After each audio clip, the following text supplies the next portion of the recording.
So today we're going to take an in-depth look at one steps. So this is a formal traditional exercise in attack and defense, and it is very formalized, but it does have its rituals and it does have its place, and it does occur a lot of times on black belt exams. So it's an important thing to do, and also we have it on tournament as an event.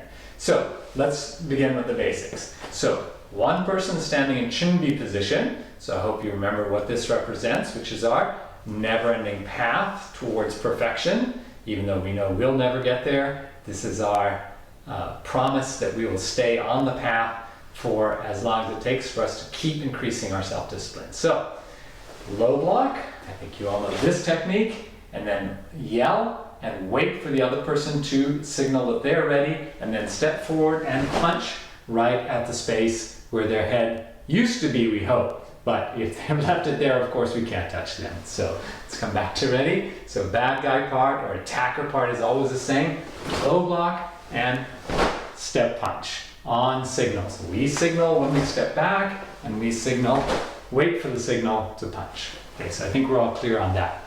So we'll talk about a few basics, and then we'll talk about how to build one steps. So the first thing is, when a punch is coming at us, we don't want to be there anymore. So evade, somehow change the angle, change the distance so that you're not where that punch is traveling towards. Secondly, make sure that you have something up there, not necessarily to block, but either to make it pass by you or to be able to deflect it and start it in the direction that you may want to go, such as dropping the hand or lifting it up out of the way. But we really want to make sure that we're not relying on the block to protect us. We're relying on movement to protect us, and then just touching or not allowing the person to track us by using our arm as a block as well. So that's job number one. Don't get hit. Good idea for lots of things in life, right? Don't get hit. So evade, block. Now, let's talk about building your one steps. So one of the ways you can build your one step to help you with memorization is to just keep adding techniques. So on our first one step, we want to do something that doesn't scare the other person. Maybe we'll bring our punches around to the side or side of his head, but not aiming straight at the face or letting our partner become concerned about our balance, our distance, our self-control in any way. So we can start with something really, really simple and then keep building on from there. That will help us with memorization. So I'll give you an example of that, and then I'll talk about how I prefer to see the one steps done. So for example, on number one, we can step outside of that right punch, punch to the body, and then punch to the side of the head. And of course, making sure we don't touch our partner. So very simple, but effective looking one step, evade, body, head. Okay, so that's a simple one step. Now, to that, we could add at the beginning of it, we could add to the end of it. So for example, we could do block, 1, 2, 3, push the hand down, inward crescent. So just adding one move to that and yell on the inward crescent kick. We could add something at the beginning of that one step. So evade, front kick, 1, 2, 3. Okay? So again, not something our partner is going to be too concerned about. We can watch it, we can be careful. Another addition to the front of that one could be evade, round kick, punch. So lots of ways we can add just one technique. So now we have one at the beginning, for example. So evade, front kick, punch. And now our partner knows that they can trust us. Push that arm down and outward crescent kick. All right? So you can keep adding. This way, it's easy to remember where you are on all the one steps. So if memorization is the challenge, this is what I recommend. A progressive one step, we're adding a move each time. And you can certainly do evade in 2 shots, evade in 3 shots, evade in 4 shots, evade in 5 shots. But that's probably enough, okay? So what I prefer to do is to have you go from very basic technique that you can do safely 100% of the time, both feet on the ground, and you build trust with your partner. Second one, like I said, could be a little bit more addition, And third one could be much more of the taekwondo that you know, martial arts, jumping kicks, things like that. But again, this depends on your level, on your confidence, and these one steps have to be safe for yourself and for your partner. Let me tell you that again, for your partner and for yourself. So both people have to be kept safe while you're doing this. Your partner is completely at your mercy. Your partner is completely trusting you, standing there in a front stance with their arms extended, one arm completely away from their body, not protecting any part of their body except the one that's covered by a little bit by this hand. So you have to really, really make sure that you are being careful, that you're being considerate, that you're being courteous, and that we're getting as close as we can, as fast as we can, with the correct weapon to the correct target. So those are the challenges. That's the yin-yang of one steps. It's fast, powerful, explosive, targeted, careful, considerate, and cautious. Okay, so you have to do both of those things at the same time. And we never ever sacrifice anything for safety. So you get in the middle of some kick, you're flying through and you feel like you're off balance, do not throw it, okay? Even if you come down and spin the hand technique and you see your partner's move, do not throw it, okay? Adjust. So get your feet back down on the ground, get your balance, adjust, stop, reevaluate, okay? So you cannot take a chance. Remember, you're going to be doing one steps with people of all different sizes, all different weights, and sometimes different skill levels. And so you have to be really, and certainly personality, so you have to be really careful about working with the person the best that you can. You also have to educate your partner as to what your expectation is, okay? So they may be somebody that steps really, really far through to punch at you. They may be somebody that steps really, really far out in front of you. So you need to show them what you're going to do, and maybe they'll get a cue from that how they should be going. But certainly you need to get the signaling straight, and we practice this in classes. So hopefully this is a good primer for one steps. So let's go through the basics again. The bad guy part is always low block, yell, wait for the signal, stand like a statue after you punch in front of your partner's face. Be close enough to be able to touch so that they get the idea that they're supposed to be moving. Second thing is, make sure that all of your one steps, every single motion is safe. I constantly get the question, can we do takedowns on one steps? Can we do jump kicks on one steps? Can we grab on one steps? So you can do anything that you can do safely, but your partner has to be aware of it, and you're 100% responsible for your partner's safety throughout the one step. So I would talk to your own instructor, or you're welcome to email me or send me a video of what you think is a really cool, safe one step, and show me that you can do things like takedowns or lifts or throws or anything like that. But your partner has to be ready. The trouble with going to things like takedowns or even aiming at the knee means a slight bump of somebody who has their leg locked behind them, or even has their leg correctly bent but lots of weight on it, means you could damage their knee right away. So you just got to be really, really careful, right? We train for years and years and years, and then one injury can set us back for months or even longer. So it's just not worth that. We want to train as hard as we can, as safely as we can. So hope this is helpful for one steps, and you're welcome to ask me any questions about it by email or when we have our class together on Thursday. So remember our challenges. We have our black belt challenge of being more patient this week, and we have our physical challenge of doing really, really good burpees, 25 for color belts, 50 for people who are black belt or training to be black belts. And I'll look forward to seeing you on Thursday at 6 o'clock for our class. Thank you. So yesterday we spent lots of time working on forms, practicing them, videoing them, making sure that we were making progress on every piece of our form. And so go back to that as often as you can and improve those. We'll be watching you in a few days, or certainly by next week, on those as you test for your new belts. But today we're going to move on to how to create sparring combinations, and we're going to take a pretty in-depth look at this. So this is just the heart of martial arts, and it's also an event that we're going to watch you do. If you have a partner there, or you can do it on your sparring bag or some way you can demonstrate it for us. So let's talk about this. Whether you are initiating an attack or whether you're defending against an attack, as long as you don't get hit, or even if you do, you want to be making sure that you're counterattacking, right? So attack and counterattack against strikes coming in. So let's give you some ideas about this. So first of all, we want to, as much as possible, be using our lead hand to generate the initial movement. So whether we're moving in, whether we're moving back, whether we're lateraling, we want to use our lead hand as much as possible to keep the target in front of us, and also to be able to reach with a weapon that's closer to the target to start with.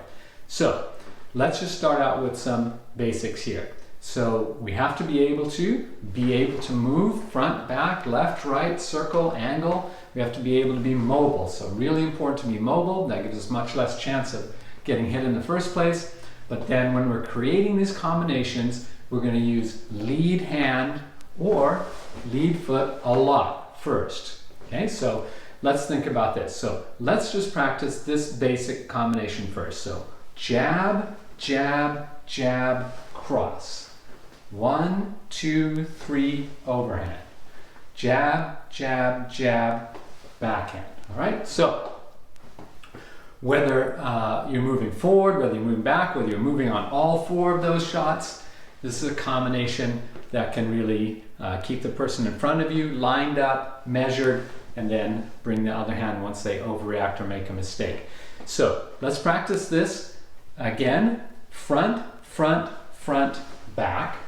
And what I'd like you to do is practice it moving backwards, backwards, backwards, backwards, or forward, forward, forward, forward, or back, back, back, circle away, back, back, back, angle away. All right, so there are lots of different ways that you can do this. So let's take a second. I hope that you have a bag close by or something that you can use as a target. So let's go do this 10 times with your weak side leading, and then 20 times with your other side leading. Okay, so let's try both sides of our body, 10 on one side, 20 on the other side. You know which side needs 20. And then come back and we'll work on putting some kicks with this combination.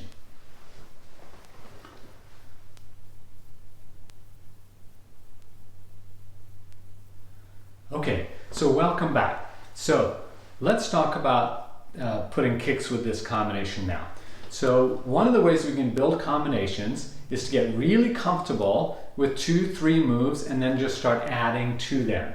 So we'll start out with this. 1, 2, 3, 4. Hands back in and bring your rear leg.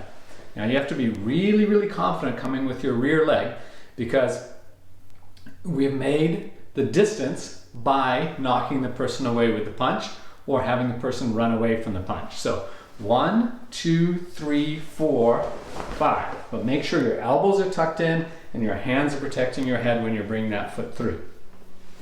You get more power by transferring your body weight through that, in other words, by moving forward, and also by thrusting your hips. So 1, 2, 3, and 5 on the kick. All right, so 1, 2, 3, 4, kick. Now, this kick can be a lot of different things. And as Grandmaster Hawkins always said, kick the person where they want to be kicked. That is when they're leaving open for you. So let's practice just this combination. 1, 2, 3, 4, 5. And then you can be moving forward from it. You could be moving back from it. Totally depends on what you see the other person doing on what you need to do there. Okay? So let's go practice that one, hopefully on a bag or in the air or in front of a mirror. On both sides of your body, let's do 10 and 10, and then come back and we'll work on some other combinations.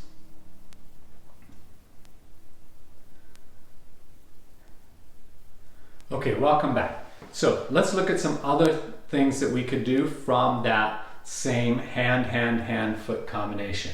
So we'll go 1, 2, 3, 4, and then inward crescent or inward axe kick. All right, so totally depends on what's available and what target you want to go through. So 1, 2, 3, 4. Now inward axe kick means that we're going halfway, just as close as we can, close to the person's hip, close to the person's shoulder, and then cut straight down. So stay close, tight to the person as you come through. Now they really, really have to be paying attention to this hand. You can see that by either turning their head or moving away or putting all the weight on their back leg because they're leaning away from us. So as that backhand comes through and you see the reaction, then bring the other foot over the top, and hopefully they won't see that coming, or if they do, it'll be too late. So when you're doing that in sparring, suggestion is reach out with the ball of your foot on that one. Reach out with the ball of your foot so that if you happen to touch the person, you'll just be slapping them lightly. Also, it'll give you more reach too. So a couple of reasons to reach out with your foot on that one, okay? We can bring any foot behind this backhand, back foot behind the backhand, if you see the reaction. So I just gave you one example, but it could be anything from here. Round kick, side kick, right? But you have to create the opening and you have to create the distance by getting the person to pay attention to the shot. So another wonderful tip I learned from Grandmaster Hawkins, probably the second time I ever sparred 100 years ago, was the only good fake is a shot that missed. In other words, I'm trying to touch you, I'm trying to hit you, I just didn't quite get there. That will certainly make you believe it. Why? Because I believed it, because I was really trying to get there. So that's a psychological thing. In other words, the person doesn't think that you're really coming after them, then they've got no reason to move, they've got no reason to react, and they will immediately have the confidence to be able to dominate back. So you're trying to set the agenda, you're trying to set the time, you're trying to set the distance, you're trying to set the angle, you're trying to set which side is forward, you're trying to get everything that you possibly can in your favor. Whether you're playing a ring game and you're playing to the judges, or whether you're playing in a black belt test situation, you really want to be able to control that. So these are some of the things that you can do. So building on combinations.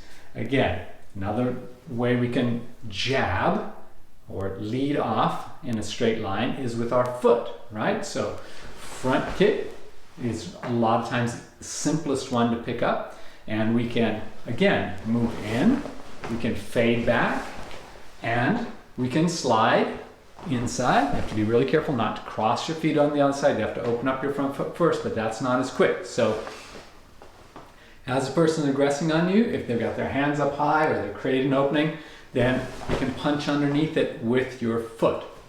So remember, anytime a person has their hand leave their body, their elbows leave their body, they're creating an opening, okay? So watch for those openings and jump into it, okay? Jump into those openings. May seem like foot takes a long time to get there, but actually if you already have your foot unweighted, maybe by stepping back or just by transferring your weight slightly, then you can come off with your front foot and then follow up with your hands. So one of the things we want to do, as I just showed you, is after the kick we want to be in the habit of following with our hands, okay? So lots of us have the habit of multiple kicks, but it's really a good idea to not have your foot off the ground for too long. Just one is enough. Get it down on the ground, but as you land, there should be a hand coming behind you, okay? So try to get in that habit of leading kicks with hands. So let's say 1, 2, 3, bang, and following kicks with hands, okay? Hands means that we have way better balance, way more mobility, and have way more power, okay? So yes, I know legs are longer and stronger, but generally people can hit much harder with their hands, partly because we have this strong base, okay? So let's go over those principles again. Number one is, whether you're attacking or defending, use front hand or front foot to keep the person off you. Lots of people prefer side kick just because it's a little bit more power. It's great, at the hip or low center of gravity on that one. And then follow with hands, right? So if you're going to kick, follow with hands. If you're going to kick, lead with hands. All right? So something like hand, hand, foot, hand, hand would be a great way to set up a continuous combination. So once we've got combinations that we're really comfortable with, we need to focus on our strengths. So what are we best at? What do we feel like we have the most success with? And keep building on those. Okay, so if you really like round kick, for example, so how can we set that up with the front foot? Coming with the back foot without cover is a really, really bad idea. It's very, very telegraphic, and it just takes a long time to get there. So this is why we're talking about, make sure you're always covering with your hands before that back foot comes. But you could certainly do lead leg round kick, So hands up, lead leg round kick. And it's a round kick, remember, is going to the side of the head or back of the head. And so that's bringing you pretty close to the person. So even somebody your own height, you would be within hand range of them when you're round kicking. So you've got to be really conscious of that. Side kick and front kick can keep us a little bit away from somebody who has arms as long as ours, but round kick means you're coming in tight to them, right? So just a couple of considerations. Same thing, clearing kicks or kicks that cross the line of advance. So kicks that cross the line of advance when somebody's coming in on you are things like outward crescent. These are not stopping kicks, right? So stopping kicks are like side kicks or front kicks, but these are kicks that just kind of clear the area. So hand coming up, you knock it out of the way, or hand coming, you can just come through that. Again, this is not for self-defense, this is for ring game. This is for the ring game, okay? So kicks that another one that kind of comes across that area is hook kick. So you hook kick across. So instead of going side to side, just bring it in the front, This can go through arms, and so can crescent kicks just go through arms, especially if they're not held strongly. So lots of ways you can clear the space in front of you and create a force field, if you will, with your kicks, okay? So we can set those up. So front leg outward crescent, we could come jab, cross, jab. On that last jab, you couldn't see my feet, but on my last jab, what I did was bring my weight underneath me on my back foot. So here my weight was on my front foot a little bit more. Now, again, it rotated to my front foot, and when I rotated this one, I brought my weight down over my back foot, and then I could pick up this one. And again, I want to come straight back off it and cover again with this, okay? So front foot, front hand as much as possible, lead with your hands, then your feet. Repeat after the kick, the hand set up that you're going to do for the next kick. So jab, jab, cross, outward crescent, for example. Jab, jab, cross, and a hook kick, for example, right? So any of the kicks you would. So another day we'll get to spinning kicks and turning kicks, but remember, these are mostly art kicks, okay? And it takes a long time to recover from them. Even side kick means you have to come up and out of this before you turn. So out of a side kick, if you're using it defensively or you're using it to make distance, and we'll do another day on breaking distance and creating distance, but if you're using a side kick, it means maybe hammer fist reverse punch or side kick back fist reverse punch. So it's kind of traveling the same way and giving you this transition from this lateral movement to forward movement, okay? So hopefully this helped. Let's practice lots of combinations. I'd love to see them when you video them, but one more time. Lead foot, lead hand. Make sure that your hands are giving cover for your back leg anytime you're doing that. And anytime after you kick, make sure there are hands coming behind it. So hopefully this will be helpful to you. Practice these combinations. I'd love to see on your testing what combinations you've come up with, but I want to make sure that that's safe, okay? One quick thing, obviously, is hands up entirely when we're kicking. So one hand leaves our body, other hand leaves our body, and then back into a tight, compact defensive position before we're allowing the kick.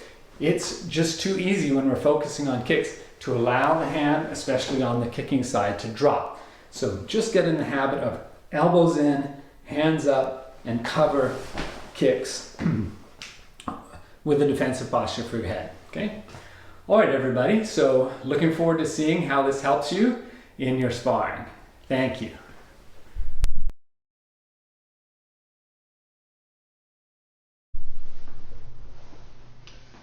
Welcome back, everyone.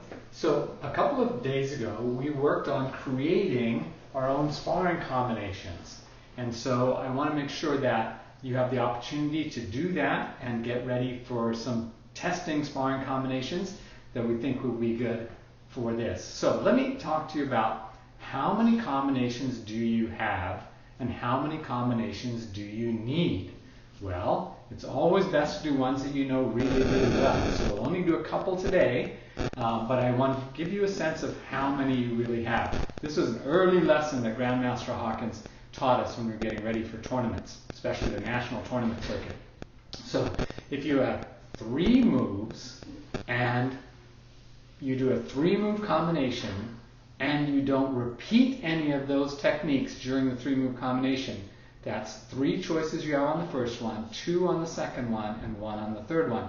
That is 6 combinations. So if you do repeat them, then of course you have 3 times 3 times 3, which is 27. What about if you have 4? So 1, 2, 3, 4. What if you have 4 techniques? Well, that would be 4 times 3 times 2 times 1, which would be 24 combinations. That's a lot, right? Just from 4 techniques. And if you did repeat them, you'd have 4 times 4 times 4 times 4, which I think is 256. That's a lot of combinations.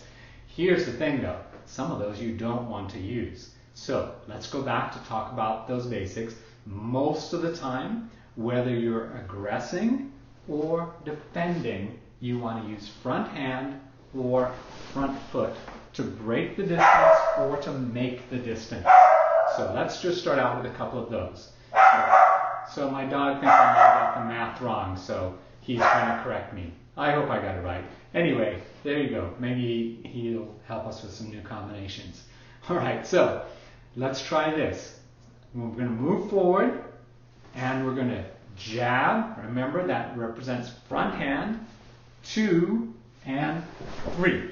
So I think we did this one the other day. So moving forward, leaving this hand right where it is. Reverse, look where my other hand went back to protect myself because I'm turning towards the person. And then knee up quickly to defend that hole.